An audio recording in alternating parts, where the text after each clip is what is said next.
अच्छा, इस वीडियो में जो है वो हम पीएचपी से रिलेटेड जो कोड है वो प्रैक्टिस के लिए देख लेते हैं, यानी उसमें से जो क्वेश्चंस होते हो सकते हैं वो जो है वो देख लेते हैं। और इसके लिए जो है मैं अलग से एक फाइल बना लेता हूँ प्रोजेक्ट के अंदर ही। ठीक है,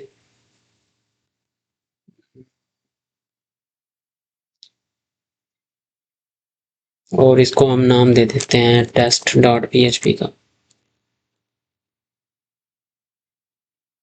बाकी मैं क्लोज कर देता हूँ। तो ये हमारी पीएचपी की फाइल बन गई है। ठीक है, अब हम जाते हैं इसके अंदर localhost slash test dot PHP. Okay, अभी हमारी फाइल जो है वो ब्लैंक है। तो यहाँ पर जो है वो कुछ बेसिक जो ऑपरेशंस होते हैं, ठीक है, जिनके बारे में जो है वो वाइवा हो सकता है, वो मैं आपको बता देता हूँ। इनमें से जो है वो वेरिएबल नेम होता है, ठीक है, उसकी वैल्यू डिक्लेरेशन होती है, उसके बाद लूप्स होती हैं, अरेज होती है, और इफ स्टेटमेंट्स होती हैं। ठीक है, ये कुछ जो है वो बेसिक होते हैं, ऑपरेशंस होते हैं जो सर जो है वो पूछ सकते हैं। सबसे पहले जो हम वेरिएबल बनाना जो है वो सीख लेते हैं। ठीक है, डबल इसके अंदर चलें, पहले मैं ये पीएचपी का आपको टैग बता देता हूँ। ये पीएचपी का टैग इस तरह से होता है। ठीक है, यानी ये जो एरिया है ये आपका ओपनिंग टैग होता है, और ये वाला जो है ये आपका क्लोजिंग टैग होता है।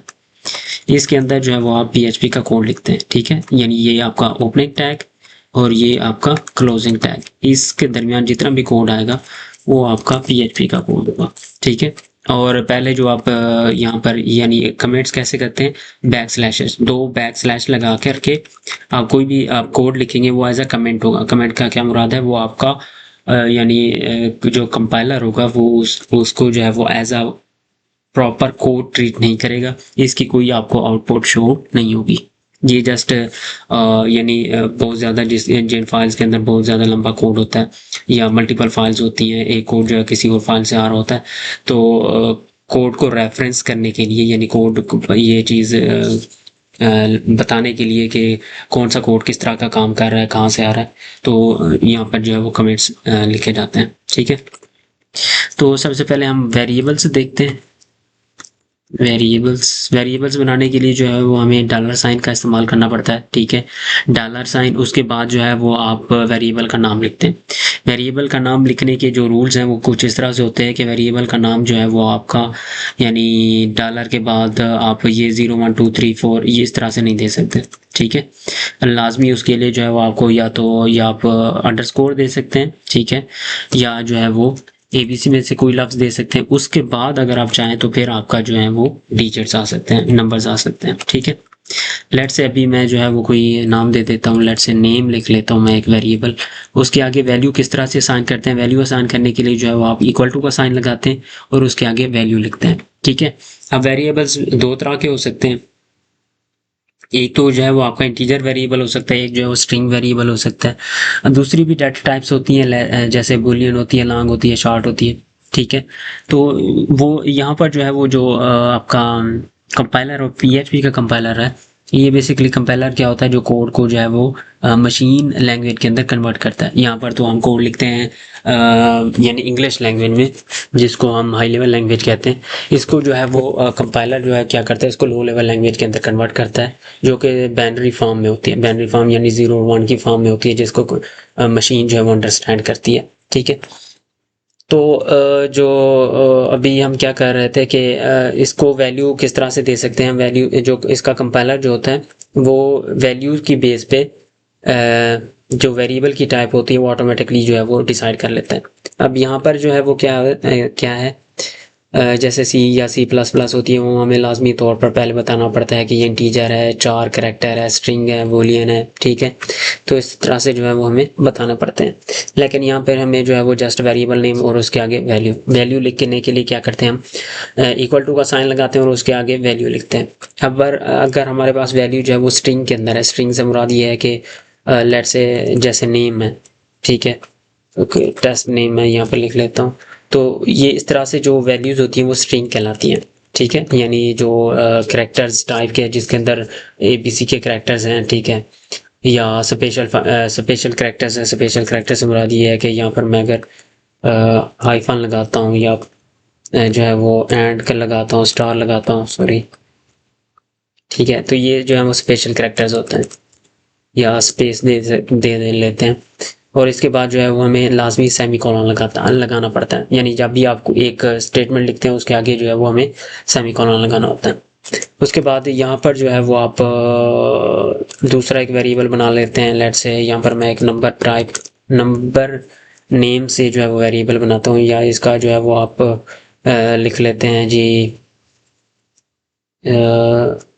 मार्क्स, ठीक है, यानी आप किसी स्टूडेंट्स के मार्क्स जो हैं वो लिख रहे हैं, तो इसके लिए जो है वो ये लिखा आपने और इसके मार्क्स जो हैं वो 100 लिख दिए। अब यहाँ पर ये जो है आपके जो वैल्यूज़ होती हैं, इंटीजर वैल्यूज़, इंटीजर से मुराद ये है यानी 0 से लेकर 9, 10, 11, 12 जितनी भी वैल्यूज़ होती हैं उनको अगर आपने लिखना है तो वो आप बगैर कोटेशन के लिखते हैं। अगर आपको स्टेटमेंट लिखनी है या कोई पैराग्राफ लिखना है या आपको जो है वो कोई नाम लिखना है, स्ट्रिंग के अंदर वैल्यूज़ लिखनी है, ठीक है, तो उसके लिए जो है वो आप डबल कोटेशन भी यूज़ कर सकते हैं, सिंगल कोटेशन भी यूज़ कर सकते हैं, ठीक है। अब ये वेरिएबल बन गया, इसको आपने प्रिंट कैसे करना है, यहाँ पे आपने जस्ट सिंपल कमांड लिखनी है एको और उसके आगे आपने वेरिएबल का नाम लिखना है। लेट्स से मैं अभी नेम लिख लेता हूँ, ठीक है, और इसको सेव करके जो है वो हम रिफ्रेश करते हैं तो यहाँ पर लिखें टेस्ट नेम आ गया, ठीक है। और मुझे जो है वो लेट्स से यहाँ पर मैं प्रिंट करवा लेता हूँ जी मार्क्स को, तो यहाँ पर 100 आ गई। तो इस तरह से जो है वो आप वेरिएबल्स बना सकते हैं। अब वेरिएबल्स बनाने के बाद जो है वो यहाँ पर जो है वो आपको सम या मल्टीप्लाई भी करवा सकते हैं। सर कह सकते हैं कि मल्टीप्लाई करो, सम करो, या जो है वो उनके दरमियान जब हम इफ स्टेटमेंट पढ़ेंगे तो उसके अंदर जो है वो हम उनका कंपैरिजन भी करें। अब यहाँ पर जो है अगर हम सम करना चाह रहे हैं तो हम यहाँ पर लेट से मार्क्स लिखते हैं, ठीक है, यानी मार्क्स के अंदर कोई और वैल्यू लेट से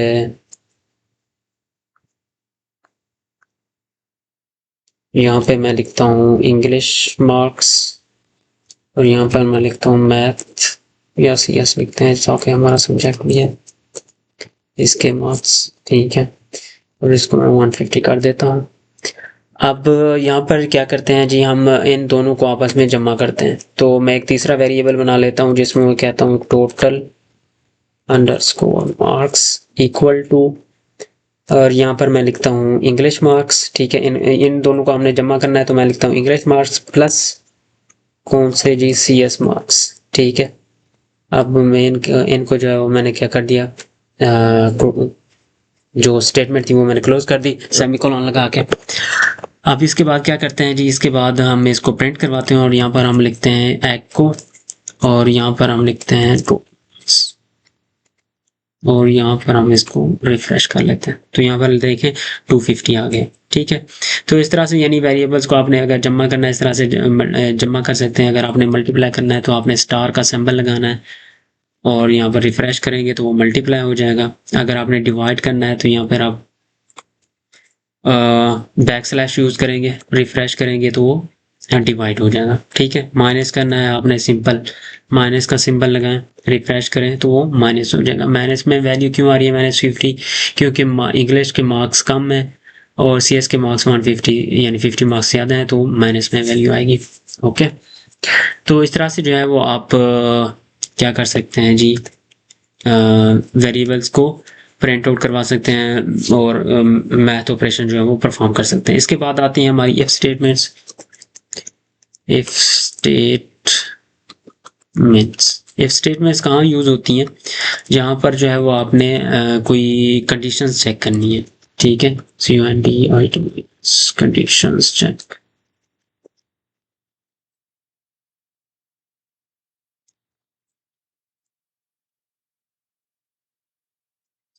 कंडीशन चेक करने के लिए जो है वो हम इफ़ स्टेटमेंट्स का इस्तेमाल करते हैं। अब इफ़ जो है वो सिंगल इफ़ स्टेटमेंट भी आ सकती है, ठीक है, इस तरह से इफ़ स्टेटमेंट होती है, ठीक है। यहाँ पर जो पैरेंथेसिस हैं यानी इफ़ लिखते हैं उसके आगे पैरेंथेसिस और उसके आगे जो है वो कर्ली ब्रेसेस होती हैं, इसको हम इफ़ की बॉडी बोलते हैं, ठीक है। ये होता है इफ़ की बॉडी और इसको हम बोलते हैं कंडीशन, यानी यहाँ पर जो है वो हमने कंडीशन बतानी होती है कि कौन सी कंडीशन हमने चेक करनी है, ठीक है। और नीचे उसके मुताबिक हमने कोड लिखना है, यानी अगर कंडीशन ट्रू होती है तो क्या कोड चले, और अगर कंडीशन फॉल्स होती है तो फिर हमें क्या कोड चला। ये बेसिकली डिसीजन प्रोसेस के अंदर जो है वो हम यहाँ पर यूज़ करते हैं। अच्छा, अब यहाँ पर इसके साथ एल्स पार्ट भी आता है, यानी अगर कंडीशन फॉल्स होती है तो फिर क्या हो, यानी अगर ये कंडीशन ट्रू होती है तो इफ़ की बॉडी एग्जीक्यूट होगी, इसके अंदर जो भी कोड होगा वो एग्जीक्यूट होगा, ठीक है। और अगर कंडीशन फॉल्स हो जाती है तो फिर एल्स पार्ट के अंदर आएगा, इफ बॉडी के अंदर एग्जीक्यूशन प्रोसेस नहीं जाएगा, ये वाला कोड स्किप होगा। यहाँ पर एल्स पार्ट का जो है वो कोड वो रन होगा, ठीक है। लेट्स से अभी जो है वो हमने इंग्लिश मार्क्स 100 लिखे और सी एस मार्क्स 150 लिखे। अगर हम इनको चेक करना चाह रहे हैं कि इनमें से किसके मार्क्स ज़्यादा हैं, ठीक है, तो मैं लेट्स से कहता हूँ if English marks greater than C S marks, यानी अगर इंग्लिश के मार्क्स सी एस मार्क्स से ज़्यादा हैं तो मैं एक कहता हूँ यहाँ पर मुझे लिखा नज़र आए English marks are greater than C S marks, okay. और अगर ये कंडीशन फॉल्स होती है, लेट से अगर सी एस मार्क्स जो है वो ज़्यादा हैं तो फिर क्या होगी, कंडीशन फॉल्स हो जाएगी। फिर मुझे मैं यहाँ पर लिखता हूँ कि क्या लिखा है, यहाँ पर लिखा है एको, और यहाँ पर मुझे मैसेज शो हो C S marks are greater than English marks, okay. तो यानी अब यहाँ पर सी एस मार्क्स जो है वो ग्रेटर हैं, इंग्लिश मार्क्स ग्रेटर हैं, कंडीशन ट्रू हुई तो ये वाला पार्ट आएगा, ठीक है, ये पार्ट एग्जीक्यूट होगा, ये वाला पार्ट स्किप होगा। अगर ये कंडीशन फॉल्स करती है तो फिर ये इफ की बॉडी जो है वो स्किप होगी और एल्स पार्ट एग्जीक्यूट होगा। यहाँ पर हम इसको रिफ्रेश कर लेते हैं तो यहाँ पर देखें C S marks are greater than English marks, क्यों, क्योंकि यहाँ पर जो सी एस के हैं वो 150 है। अगर मैं यहाँ पर इसको 90 कर देता हूँ, तो इसको सेव करते हैं, रिफ्रेश करते हैं, तो हमारा जो एफ वाला पार्ट है, ये वाला पार्ट ये एग्जीक्यूट होगा, ना कि एल्स पार्ट। क्यों, क्योंकि हमारी कंडीशन जो है वो यहाँ पे ट्रू होगी, क्योंकि इंग्लिश के मार्क्स ग्रेटर हो जाएंगे सी एस के मार्क्स से। तो यहाँ पर मैं इसको रिफ्रेश करता हूँ, यहाँ पर देखें लिखा आ रहा है English marks are greater than C S marks. और यहाँ पर हम इक्वल टू भी चेक कर सकते हैं। इक्वल टू का क्या मतलब है, अभी यहाँ पर मैंने चेक किया ग्रेटर देन इक्वल टू, यानी या तो ग्रेटर हो या इक्वल हो सी एस मार्क्स से, तो फिर हमारी कंडीशन ट्रू होगी, ठीक है। लेट्स से अगर अभी जो है वो हमारी कंडीशन जो है वो ट्रू हो रही है क्योंकि इंग्लिश मार्क्स से ज़्यादा है, तो अभी ये सेम ही हमें नज़र आएगा। अगर मैं इसको दोनों के मार्क्स इक्वल कर देता हूँ तो फिर भी हमारी कंडीशन ट्रू होगी, क्योंकि यहाँ पर हमने इक्वल टू भी लगाया है कि ग्रेटर देन इक्वल टू, या तो ग्रेटर देन हो या इक्वल टू। फिर भी देखें सेम रिजल्ट है, मैं इसको रिफ्रेश कर रहा हूँ, फिर भी सेम रिजल्ट। इसके बाद अगर तो क्या होता है जी, अगर मैं यहाँ पर लिख देता हूँ 120, अब हमारी कंडीशन फॉल्स होगी क्योंकि ना ही इक्वल है और ना ही ग्रेटर है, इंग्लिश के मार्क्स लेस देन है, ठीक है। तो फिर हमारी ये वाला कोड रन होगा C X marks are greater than English marks. तो ये जो है वो इस तरह से इफ स्टेटमेंट यूज होती है। अगर हमने मल्टीपल कंडीशन चेक करनी है, ठीक है, तो यहाँ पर हम एल्स के आगे इफ और भी एक और इफ लगा सकते हैं। लेट्स से अगर यही कंडीशन जो इक्वल टू की कंडीशन है, यहाँ पर मैं चेक नहीं करना चाहता, मैं इसको अलग से चेक करना चाहता हूँ, तो मैं यहाँ पर लिखूंगा इफ, इसके आगे लिखूंगा हैश इंग्लिश मार्क्स और डबल इक्वल टू।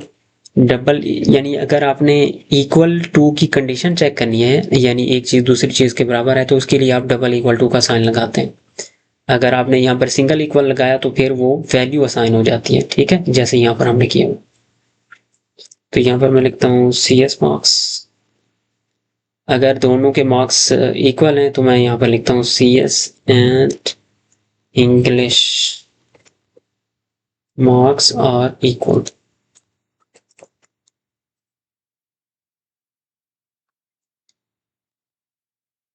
इसको डिलीट कर देते हैं। अच्छा जी, ये हो गया।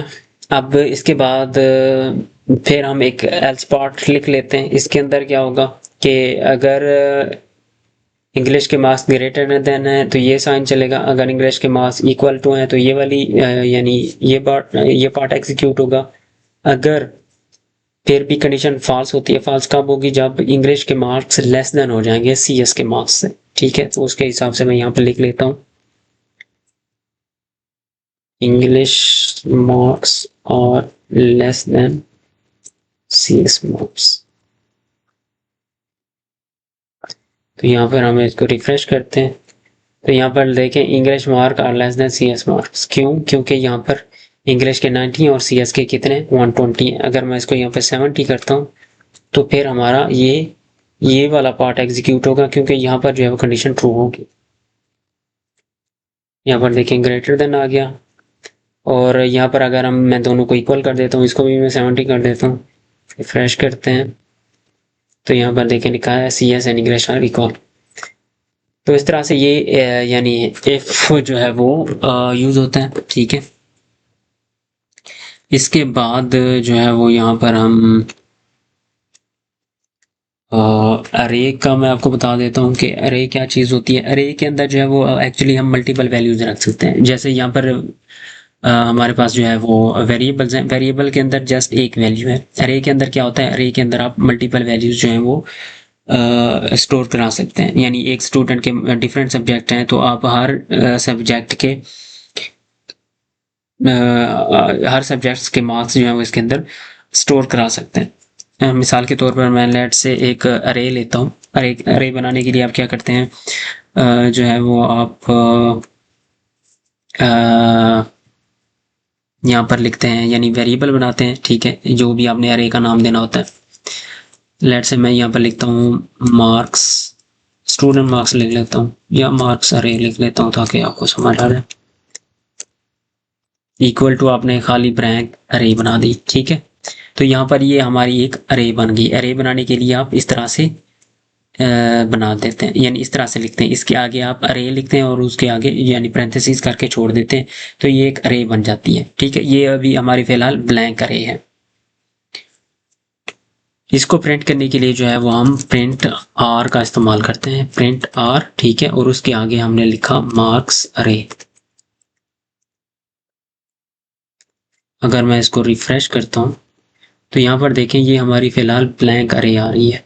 ठीक है, यानी अरे और ब्लैंक है, खाली है, उसके अंदर कुछ भी नहीं है। और यहाँ पर मैं एक चीज लिख लेता हूँ,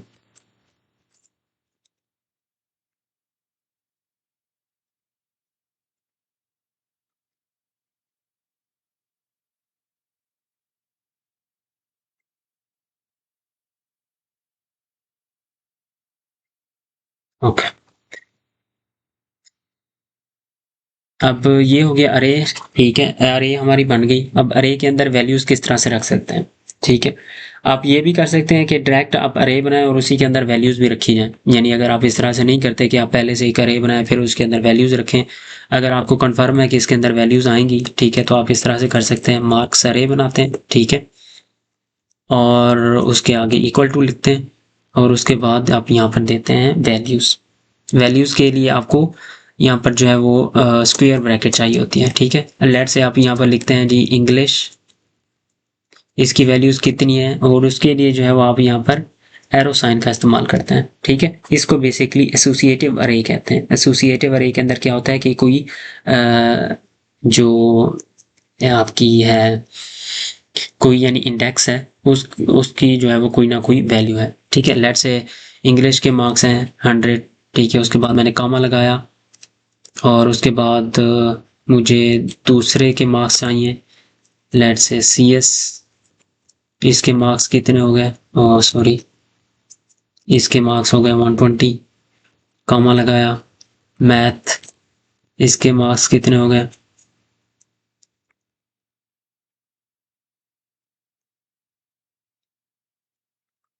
मैथ के मार्क्स हो गए 130। ठीक है, तो इस तरह से जो है वो आप अरे बना सकते हैं। अब अगर अरे को जो है हम प्रिंट करेंगे तो उसके अंदर हमें ये वाली वैल्यूज नजर आएंगी। Expression is not writable.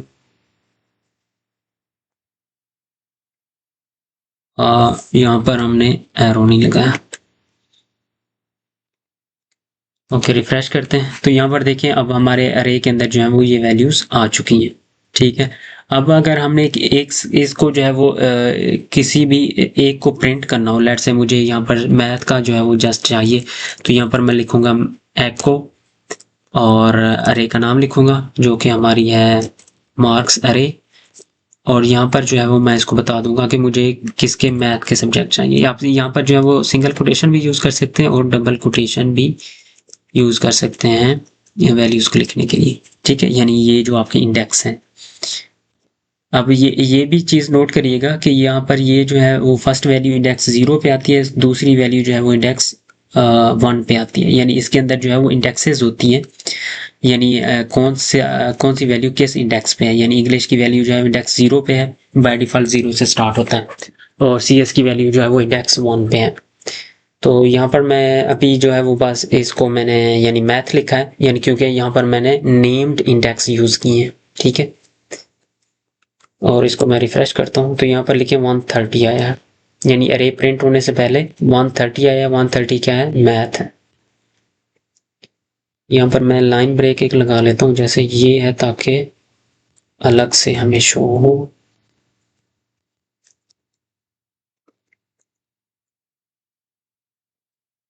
अब यहाँ पे फिर देखें 130 आया, क्यों? क्योंकि हमारे पास मैथ के अंदर 130 की वैल्यू है। और अगर मैं यहाँ पर लिखता हूँ लेट से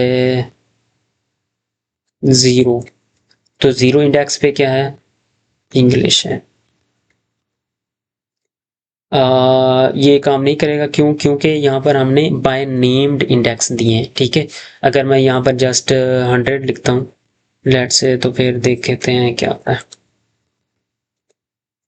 तो यहाँ पर देखें 100 आया, क्यों? क्योंकि इसके अंदर मैंने इंडेक्स को जो है वो कस्टम वैल्यू डिफाइन नहीं की। ठीक है, यानी अगर आप एक तो इस तरह से अरे बन गई, ये होती है एसोसिएटिव अरे। ठीक है, अगर आप दूसरी तरह से अरे बनाना चाह रहे हैं, यानी आपने लिखा मार्क्स अरे,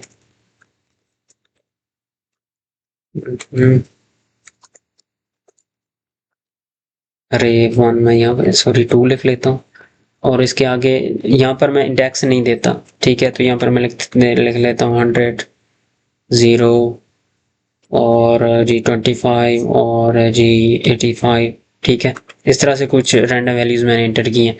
अब यहाँ पर इन वैल्यूज़ को कैसे जो है वो हम प्रिंट करवा सकते हैं। यहाँ पर तो हमने नेम्ड इंडेक्स लिखे हैं, यानी इंग्लिश लिखा है, CS लिखा है, मैथ लिखा है, उसकी वैल्यूज़ लिखी हैं। अब यहाँ पर हमने कोई वेरिएबल्स यानी इंडेक्स नंबर यहाँ पर हमने अपनी तरह से कोई नहीं डिफाइन किए। ठीक है, तो उसके लिए हम क्या करते हैं, उसके लिए यहाँ पर मैं इसको 2 लिख लेता हूँ। उसके लिए जो है वो हम इसकी डिफ़ॉल्ट इंडेक्सिंग यूज़ करते हैं, जो कि 0 से स्टार्ट होती है। यानी ये 0 पे जो है वो 100 है, 1 पे 0 है, 2 पे इंडेक्स 2 पे जो है वो हमारी क्या हो गई 25, और 3 पे जो है वो 85 है। अगर यहाँ पर भी आप देखें तो ये इसको मैं रिफ्रेश करता हूँ तो यहाँ पर देखें 100 आया। 100 कहाँ पे आया, हमने इंडेक्स 0 इस्तेमाल किया था। अगर मैं यहाँ पर इंडेक्स 3 लिखता हूँ तो ये 85 की वैल्यू आएगी, क्योंकि ये इंडेक्स 0 उस पे 100 आ गया, 1 पे 0, 2 पे 25 और 3 पे 85। रिफ्रेश करते हैं तो यहाँ पर जो है वो हमारा 85 आया। तो ये बेसिकली अरेज होती हैं। ठीक है, यानी इस तरह से हम अरेज के अंदर वैल्यूज़ को अरेज के अंदर वैल्यूज़ को इंसर्ट किस तरह से करते हैं वो भी मैं आपको दिखा देता हूँ। यहाँ पे तो वैल्यूज़ हमने जस्ट प्रिंट करी हैं। ठीक है, वैल्यूज़ को इंसर्ट करने के लिए आप लिखते हैं मार्क्स अरे, लेट से जो ऊपर वाली अरे है इसके अंदर मैं जो है वो एक और सब्जेक्ट ऐड करना चाहता हूँ। ठीक है, यानी इस मार्क्स अरे के अंदर 2 के अंदर नहीं, इसको मैं ऊपर ले जाता हूँ ताकि कंफ्यूजन ना हो।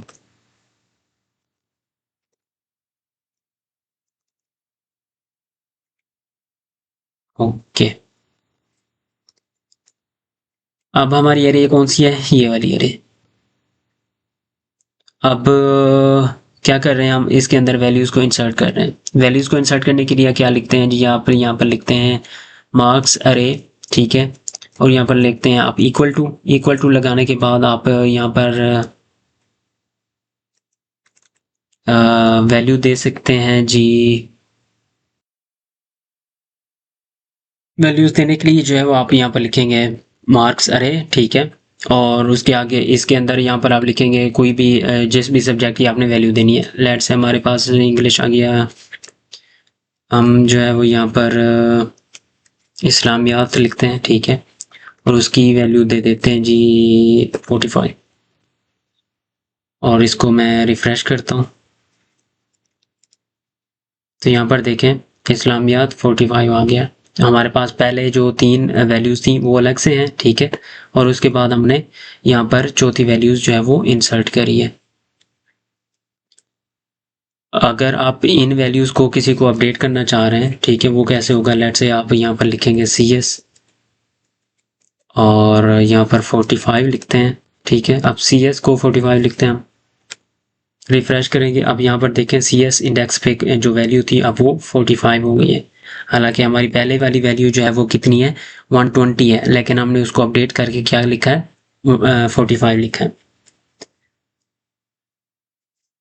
तो यहाँ तो हमारे पास यहाँ पे क्या आती है CS की वैल्यू काउंट कितनी आ रही है 45। तो इस तरह से जो है वो आप अरेज के अंदर वैल्यूज़ को इंसर्ट भी कर सकते हैं।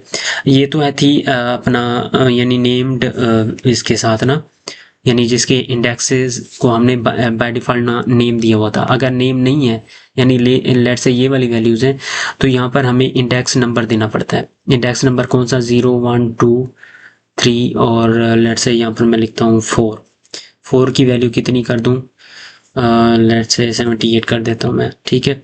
और नीचे मैं जो है वो प्रिंट रे 2 कर देता हूँ, ठीक है, मार्क्स अरे 2, ताकि हमारी ये वाली अरे प्रिंट हो और हमें जो भी हमने वैल्यू ऐड की है वो हमें शो हो।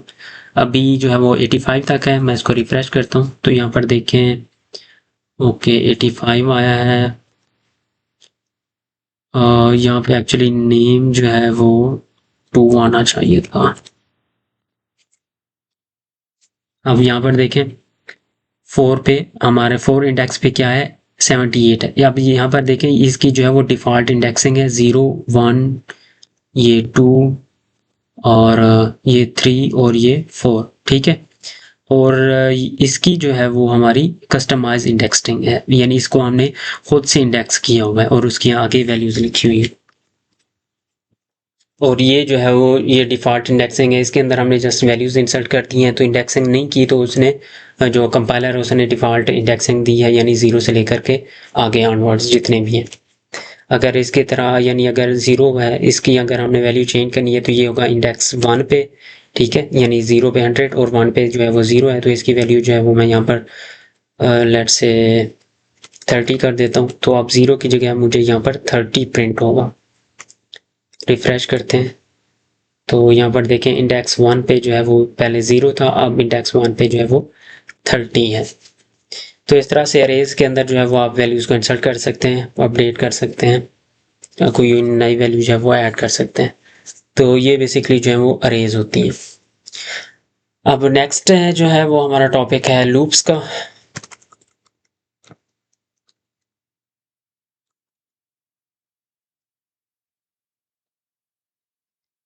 अब लूप्स जो है वो हमारे अंदर हमारे पास जो है वो बेसिकली 3 जो बेसिक टाइप से लूप्स यूज़ होती हैं। एक हमारे पास जो है वो फॉर लूप है, दूसरी वाइल लूप है जो कि मोस्टली हमने यूज़ की थी जब हम डाटा को प्रिंट कर रहे थे, डाटा को निकाल रहे थे। मैं अगर आपको यहाँ पर ऐड में दिखाऊँ, इसके अंदर ट्रेन्स को दिखाऊँ तो यहाँ पर देखिए ये जो है वो हमने वाइल लूप का इस्तेमाल किया। लूप बेसिकली क्या होती है, लूप जो है वो एक ऐसा पीस ऑफ कोड होता है जिसके अंदर जो कंडीशन ट्रू होने पे एक ही जो कोड होता है वो बार बार एग्जीक्यूट होता है जब तक जो है वो कंडीशन फॉल्स ना हो, ठीक है।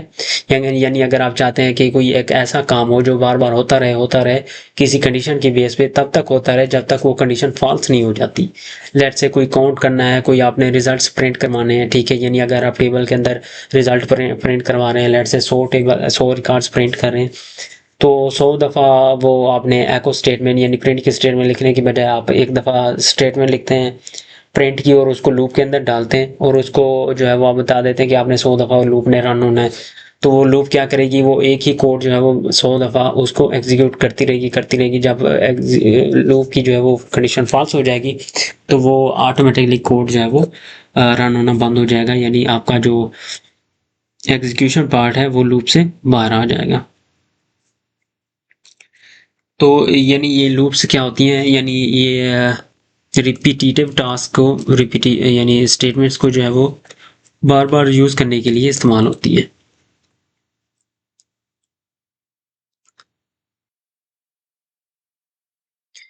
अच्छा जी, लूप्स यूज़ होती हैं हमारे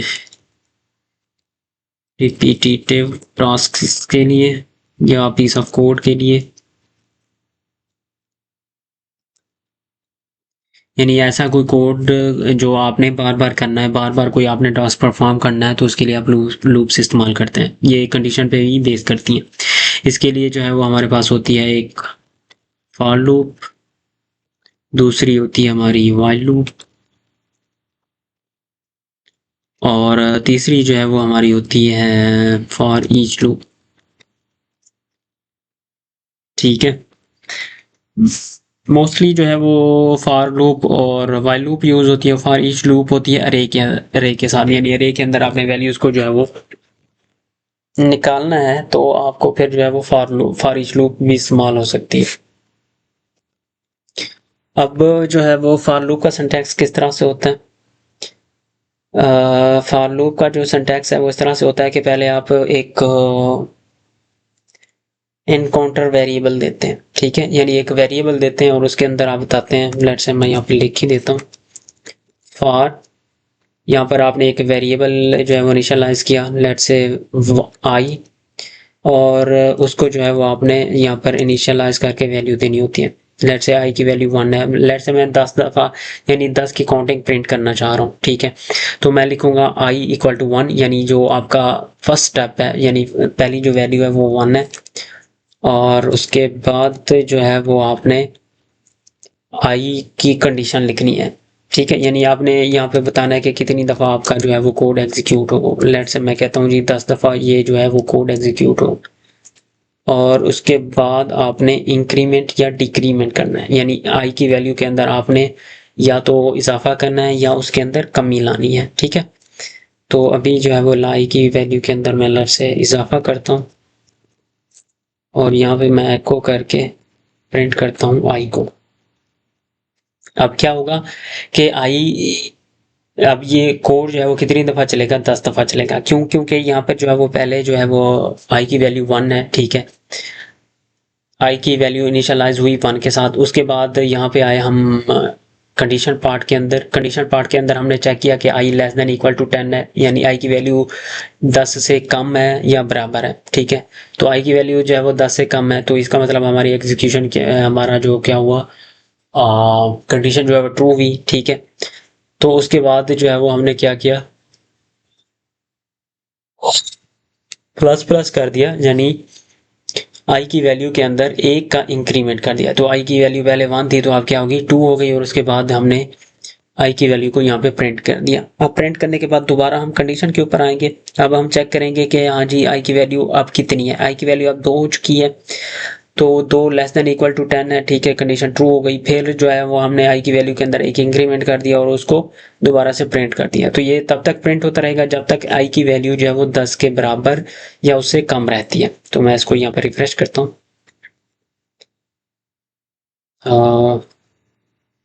यहाँ पर भी हम एक लाइन ब्रेक ले लेते हैं।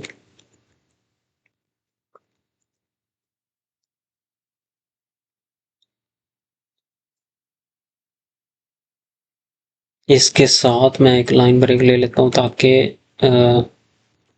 आपको एक तरतीब के साथ नजर आए कोड। अभी यहाँ से यानी 1 से 10 तक प्रिंट हो रहा है। मैं इसको रिफ्रेश कर देता हूँ, तो यहाँ पर देखिए 1 से 10 तक प्रिंट हुआ।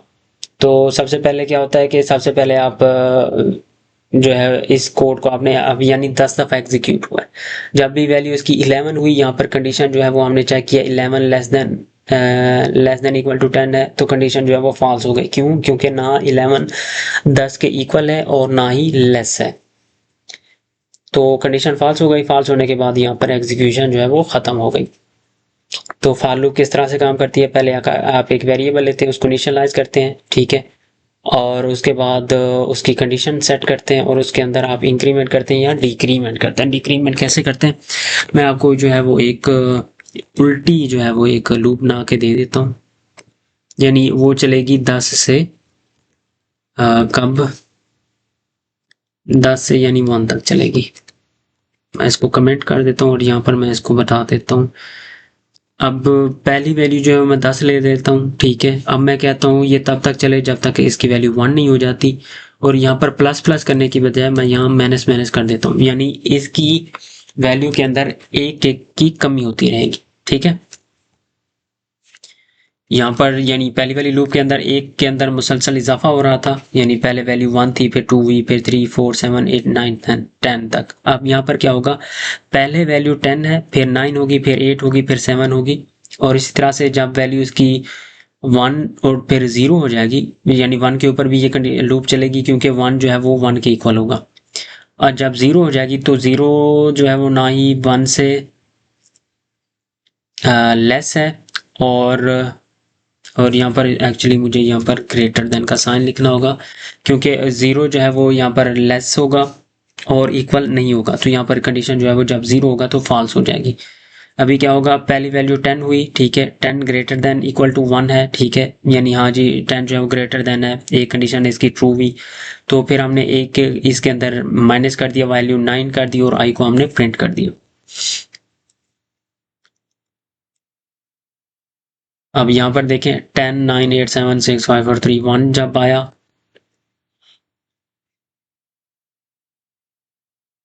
जिसको प्रिंट करने के बाद जो है वो यहाँ पर हमने इसको माइनस कर दिया, ठीक है, यानी पहले वैल्यू 10 हुई, कंडीशन चेक हुई, कंडीशन ट्रू है तो हमने आई को प्रिंट किया और उसके बाद उसकी वैल्यू माइनस कर दी, फिर हमने कंडीशन चेक की, ट्रू हुई तो फिर हमने उसकी वैल्यू प्रिंट कर दी, फिर जो है उसको माइनस कर दिया। तो इस तरह से प्लस प्लस भी कर सकते हैं, माइनस माइनस भी करते हैं, यानी यहाँ पर आप कोई कंडीशन दे सकते हैं और उसकी लूप्स को यहाँ पर चेक कर सकते हैं, यानी लूप जो है वो कितनी दफ़ा आपने टास्क कंप्लीट करना है, तो ये आपको बताता है। ये हो गई हमारी फॉर लूप, यहाँ पे मैं कमेंट कर देता हूँ फॉर। इसके बाद जो है वो हम यहाँ पे आते हैं वाइल लूप के अंदर। अब वाइल लूप के अंदर क्या होता है कि पहले हम ये जो हमारा ये पार्ट होता है ये हम पहले कर लेते हैं, यानी लूप के अंदर नहीं करते, लूप से पहले ही कर लेते हैं। लेट से यहाँ पर मैं वेरिएबल ले लेता हूँ x और उसको इक्वल टू कर देता हूँ 1 के। उसके बाद हम लिखते हैं वाइल, ठीक है, उसके बाद कंडीशन आती है इसकी, कंडीशन लेट से अब हमने 5 तक लूप चलानी है, तो मैं लिखता हूँ x less than equal to 5,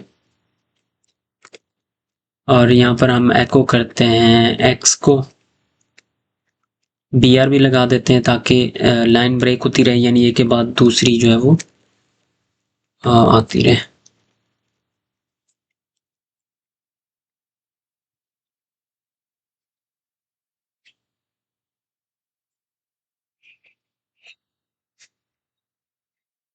अच्छा जी, उसके बाद जो है वो हमने यहाँ पर इस लूप के अंदर जो है वो इंक्रीमेंट करना होता है, इंक्रीमेंट करना या डिक्रीमेंट जो भी आपने करना है, ठीक है। प्लस प्लस लगाएंगे तो इसकी वैल्यू 1 का इजाफा होगा, अगर माइनस माइनस लगाएंगे तो वैल्यू में कमी होगी।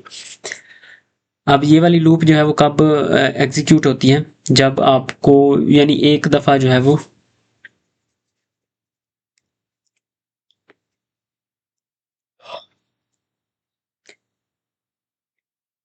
अब इसको हम रन कर लेते हैं।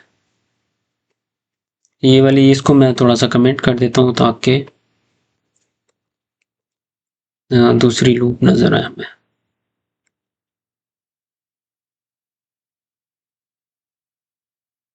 या चले यहाँ पे मैं इसको बी आर लगा लेता हूँ एक और।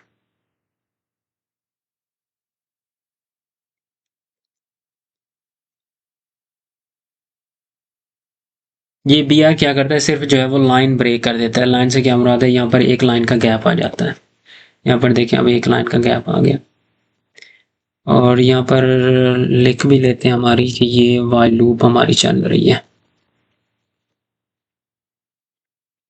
ठीक है, तो ये हमारी वाइल लूप हो गई और ऊपर हमारी फॉर लूप चल रही थी।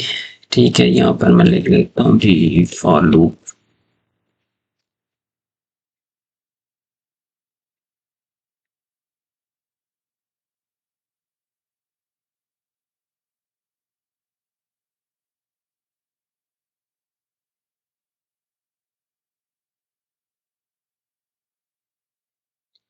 ओके, ऊपर हमारी फॉर लूप हो गई, नीचे हमारी वाइल लूप हो गई। तो वाइल लूप जो है वो इस तरह से चलती है। इसके अंदर भी आप इंक्रीमेंट डिक्रीमेंट कर सकते हैं। यहाँ पर जो है वो आपने जस्ट आपको कंडीशन चेंज करनी होगी, यानी यहाँ पे आप पहली वैल्यू जो है वो ग्रेटर लगाएंगे और यहाँ पर जो है वो आप ग्रेटर देन की बजाय सॉरी लेस देन की बजाय ग्रेटर देन लगाएंगे और यहाँ पर जो है वो लेस वैल्यू चाहिएगी या लेट से 1 और यहाँ पर हम इंक्रीमेंट की बजाय डिक्रीमेंट यानी माइनस कर देंगे। तो अब हमारी जो है वो 10 9 8 7 से लेकर के 1 तक ये चली है। ठीक है, इसको मैं दोबारा से प्लस प्लस वाला सीन ही कर देता हूँ।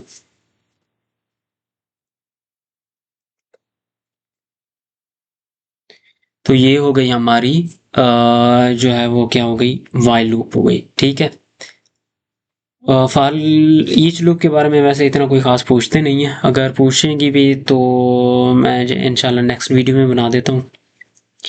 तो अभी के लिए इतना काफ़ी है मेरे ख्याल से। जो आपका HTML का कोड है वो मैं आपको कल इंशाल्लाह जो है वो बना के उस पे वीडियो आपको सेंड कर दूंगा।